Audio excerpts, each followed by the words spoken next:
Hey guys, it's Dan, your host of your Dan's Reviews, and today I'm back for another Saturday Spotlight video for you guys for today. This one is going to be doing a Aaron character Spotlight video. So, this one was suggested, of course, by Rachel, so a huge shout out to Rachel for suggesting this character Spotlight video.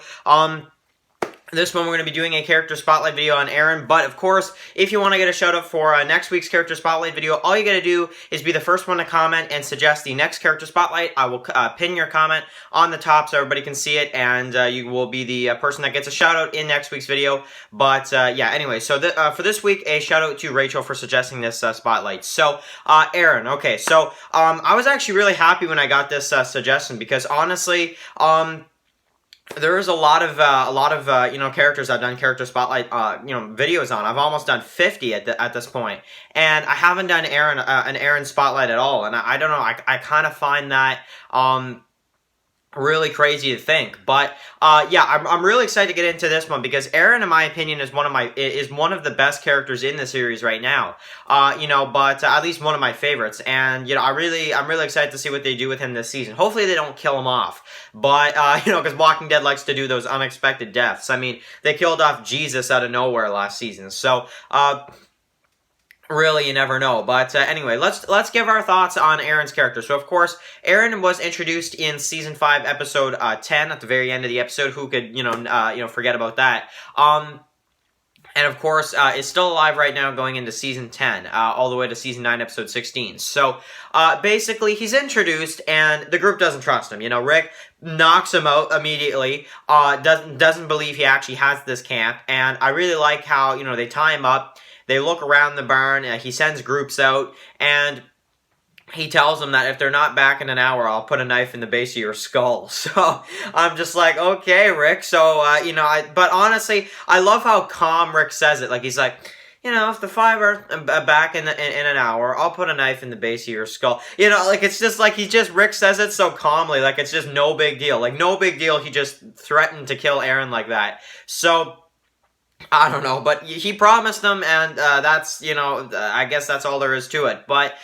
basically, they find the RV, they find the car, and Rick tells Michonne that, because he asks her, about Aaron, and he's just like, this community, he's just like, when we were outside of, when you're outside of Woodbury, what did you hear? And she was like, nothing. He's like, in Terminus? And she's like, nothing. And he's like, sometime tonight, when we're outside our their camp's walls, I'm gonna have to decide whether or not to bring my family in. And I love the way he said that, because it's like, honestly, it's true. Rick doesn't really need to bring them in. He doesn't need to do anything. If he just gets the wrong idea, even just from the outside, he will know, And I love it when, they're driving in the car, of course, and they're trying to, they take the route that hasn't been cleared yet. Thanks, Rick. And no offense, but Rick, honestly, I mean, he played it safe though, because Rick didn't want to go down the one that Aaron cleared. He didn't want to go down the road that Aaron and the others cleared, because he doesn't know if that's a trap or not. So they took the other route, which had a road full of zombies. Glenn could barely even drive anymore, and they had to stop because otherwise they're probably going to run into a tree or something because they probably just couldn't see. So they get out, of course, and Aaron sees the flare from Eric, and he's like, I gotta get out of here, this is over. And he's like, what's going on? Rick's like, what's going on? He's like, let me out. And Michonne's like, do you see that? And then, Michonne gets hit by the door or whatever. Aaron gets out. Aaron runs away, of course, and, Glenn and the others, they go after him. And, they try to look for the others, of course, and, Glenn, almost gets killed by a walker there, and, Glenn, of course, saves Aaron. That's almost getting killed by a walker as well. So, I like when Glenn's just like, run if you want, I got better things to do, and Aaron's just like, we can make it together, but we can only make it together. And he's like, I was listening, So, that's proof right there that Aaron was listening, So, everybody kind of is reunited, of course, even Aaron with Eric, and they, proceed to go to Alexandria, and, when they get there, which I really like, you hear kids playing, you hear all this type of stuff, and it's really surprising to Rick and Michonne and everybody, and it's really awesome to see. And basically, he takes them there, and and I really like it, and I really like how they kind of introduced Alexandria with Aaron and with Eric, and they kind of Aaron kind of fades into the background for a few episodes there, but I remember specifically, though, the episode where Daryl kind of can't fit in Alexandria, and Daryl kind of, he hears Aaron, and he's like, come out, and he's like, you can tell the noise, you can tell walkers and humans by sound, can you tell the difference between a good person and a bad person? Rick doesn't seem to be an expert with that, and Daryl's like, that's not much of a difference no more, and he's like, is that how you feel about your people? And Daryl's like, why are you following me? And he's just like, I didn't know I was. I came out to hunt rabbits, and they basically proceed to, track Buttons, basically the horse, who gets, eaten, of course, and, they fail at that, but of course, and they don't find any new people. But I really like when Daryl can't go to the party. He just can't do it. That's not Daryl's thing. And I love this stuff a lot, because he goes over to Aaron's, and he's just like, I love it. He's just like, I thought you were going to that party over there. And Aaron's like, oh, I was never going to go, because of Eric's ankle. Thank God. And he's like, well, why the hell did you tell me to go then? He's like, I asked for you to try. You did. And Daryl's like, all right, see ya. And he's like, hey, come in, have some dinner. And Daryl's not used to that. Like, Daryl's like, and he's just like, come on, man, it's pretty serious spaghetti, and then it cuts to them eating spaghetti, so yeah, I really like that. And, he basically, after dinner, he asks him, like, after everything that happened, he doesn't want him risking his life anymore, and he wants Daryl to be Alexandria's new recruiter. So they go out, basically, and they start finding some pretty crazy stuff from the wolves. And, of course, the other thing they find is Morgan, of course. So, and he goes back with them, of course, when he rescues them in the car. And it's about time, too, because the wolves, bad people coming and all this stuff. So definitely, Morgan saved them for sure. So I really liked everything they did with Aaron in Season 5. They really made him an awesome character right off the bat. Season 6, of course, he kind of feels responsible once the wolves attack, because the pictures he left and all this kind of stuff, they found their way back there because of him.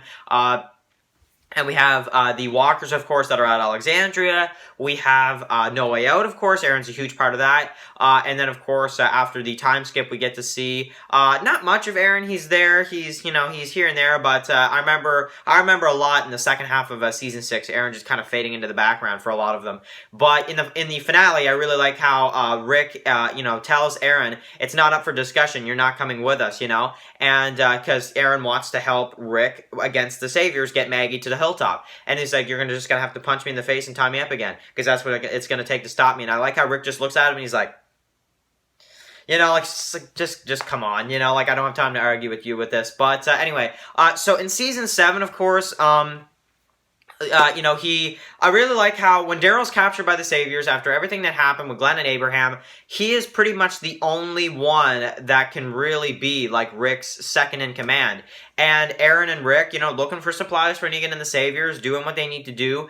And, Aaron gets beat up. And that's when Rick realizes that it's like, you can't work for these guys. You just can't reason with them. And, I found this so stupid, though. That Davey guy, Rapey Davey, as a lot of people like to call him. I hate the part where Aaron's like, no, we wouldn't, obviously. We wouldn't, obviously. And Davey's just like, did you say it's obvious? It's like, is that what he just said, you stupid idiot? Like, seriously, is that what he just said? Like, no, he said we wouldn't, obviously. And then he's like, did you say it's obvious? A little cuckoo there. So anyway, seriously. So, anyway, in the second half of the season, we get to see them fight, or try to get ready to fight the Saviors. And he kind of has a difficult time convincing, Eric to fight. But, of course, Eric kind of, I love when they're at Oceanside and they're taking the guns, and you got Eric there, and he's like, I could either watch you, get beaten up every once in a while, or we can fight. So that's what we're going to do. And basically, in Season 8, when they attack the outpost, which is a really sad thing to see, Eric is killed. And, Aaron, unfortunately, loses Eric in the war. And it's a shocking scene. I kind of expected it, and in the TV series, I kind of thought maybe they would have Eric go on maybe a bit longer, because he wasn't developed very much in the TV series. But no, they killed him in All Out War, and it was crazy, and it was sad too. When Eric was killed, Aaron, you can definitely understand why he wanted to go to Oceanside with Enid and try to do everything they can to make sure they win. And they do get the Oceanside on their side after a while. They get the Oceanside on their side.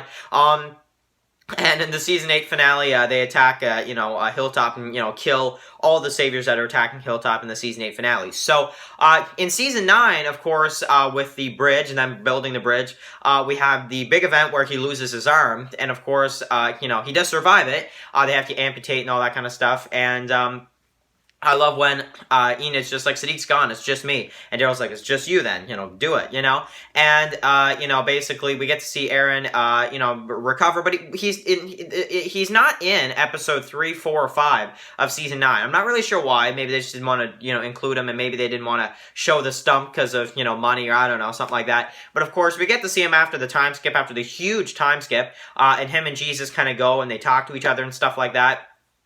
And basically, they meet all the time, and I like it because they're everything between Jesus and Aaron I like, because it's like we kind of get the idea that they probably were, at least probably in a bit of a relationship, for a little while there during the time skip. We don't know for sure, but we kind of get that idea. And of course, the Whispers kill Jesus in the mid-season finale, and there's another one of Aaron's maybe soon-to-be boyfriends, or maybe already boyfriends, or whatever. So we get that, of course, and then we get to see him at, Alexandria. We get to see Gracie, of course. He's taking care of her. And then in the Fair episode, I do believe he's in that one as well. And in the season finale, of course, he's with everybody in the storm. And basically, and I love also, too, how he's in the snowball fight at the end of season 9. That was really cool. So, yeah, I really like everything they do with Aaron throughout the series. I think he's one of the best characters. I'm sorry, but I think that Aaron right now is one of my favorite characters. I think like Daryl, Carol, Michonne, Negan, obviously has to be in there, Judith, but Maggie, if she returns, but somewhere after that, Aaron has to be one of my favorites because he's a really awesome character. They make him look like Comic Rick lately, which I think is really a really fun thing that they're doing. And I'm excited. I'm excited to see what they do with him in season 10. Hopefully they don't kill him off. I'm crossing my fingers they don't. Because honestly, he's a character you could have for a few more seasons and could really be good for the series. I think could be really good for the show. He's a fan favorite. People love Aaron. I've never heard anybody say that I hate Aaron's character, and I don't know. I think he's an awesome character, and I really, I'm excited to see what they do with him in season 10. So anyway, guys, thank you guys so much for watching this video. This is a bit of a longer character spotlight video, but he's one of my favorite characters, and when Rachel suggested this video, I was like, honestly, this is an awesome idea, so thank you very much to Rachel, for suggesting this video. And yeah, awesome stuff. So thank you guys so much for watching this video. And of course, write your comments in the comment section below about Aaron's character. What character spotlight video do you guys want to see next week? Write that down in the comment section. And if you're new here, click that subscribe button so you don't miss any of my Walking Dead videos. I just recently started reviewing Breaking Bad too. So if anybody's interested in that, go check out my season 1 review that I posted yesterday. And of course, thank you guys so much for watching this video. And I'll catch you guys really soon for another. Peace out.